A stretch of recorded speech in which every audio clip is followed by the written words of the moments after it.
Umagang kay ganda nga ngamne ay naapo ako na lang talaga yung hindi maganda. Maganda nga yung umaga ko dahil nga may paputukot sinta in the bed si Daddy Dandan. Ay naapo, sana all.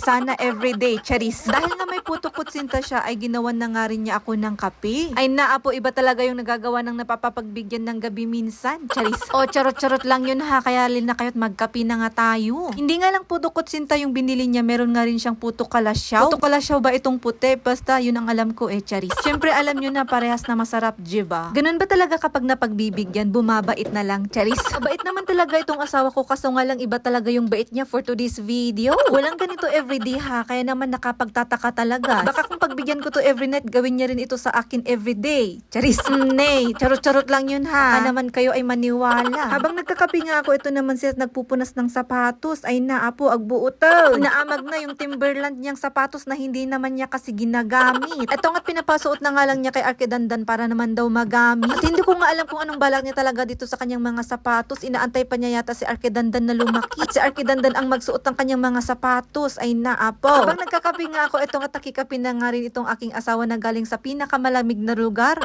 Hindi ko alam kung ano na naman yung trip niya. Grabe naman kasi yung pinaka-hood niya. Yung tipong parang siya na nga yung pinakamatanda sa buong mundo at grabe na nga yung lamig niya. Ay naapo, hood pa more. Pagkatapos nga naming magkape, ito nga't nagmap na naman ako ng aming flooring dito sa taas. Charis.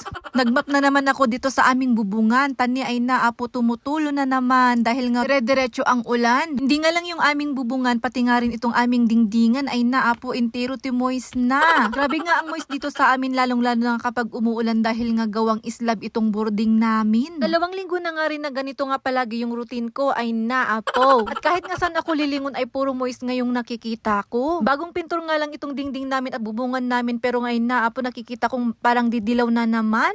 Magkakaroon na naman ng peklat, ganun. 9 years na nga kami dito sa boarding naming ito, pero ay naapo, ganito na lang palagi ang eksena ko kapag umuulan. At kahit pa paano nga hindi nga namin may iwan-iwan itong boarding na ito dahil nga napamahal na nga rin kami dito. Tinuloy-tuloy ko na nga rin yung paglilinis at wala rin naman akong magawa at hindi rin naman ako makalabas ng bahay. Vinacuum ko na nga rin itong igaan namin dahil parang nandito na naman nga yung mga alikabok sa igaan namin. Ay naapo. Literal nga lang ang yaman-yaman namin sa alikabok at kung merong may gusto dyan, bibigyan ko kayo. Charis. Drinayer ko na nga rin itong mga damit naming nakasampay tani, ay naapo, ang hirap magpatuyo. Sabi ko nga sa inyo, mas gusto ko nga itong dryer na gamitin na pampatuyo kaysa yung plancha. Syempre alam nyo naman kapag plancha, 'di ba, mas malakas kumonsumo ng kuryente. At yun nga, mas mabaho talaga yung amoy ng damit kapag plancha yung ginagamit. Syempre para sa akin lang yun, pero kapag kayo, pag gusto nyo ng plancha, edi go, ganun. Meron din naman akong plancha at ginagamit ko nga lang talaga kapag kusot yung damit. Pero kapag ganito nga na pagpapatuyo ng damit, ay mas ginagamit ko nga itong hair dryer, na hindi ko naman hair dryer dahil hair dryer to ni Hira. Charis.